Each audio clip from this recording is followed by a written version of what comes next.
ঢিলা খুলুক কতক্ষণ ধরে ব্যবহার করা উচিত? 40 পা হাঁটাহাঁটি করা কি মুখ্য বিষয়?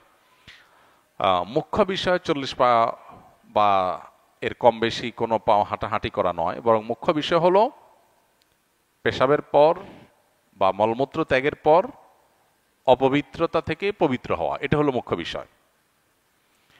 পেশাবের পর আমরা যারা বাংলাদেশের মানুষ এ অঞ্চলে বসবাস করি, আমরা ভাত টাত খেয়ে অভ্যস্ত। আমাদের শরীরের মধ্যে সাধারণত একটু শরীরটা আমাদের রসালো হয়। আরবের মানুষ যারা রুটি খায় বা পাকিস্তানের মানুষ যারা রুটি খায়, রুটি প্রধান, তারা আমাদের চাইতে তাদের শরীরের গঠন থাকে কিছুটা শুষ্ক টাইপ।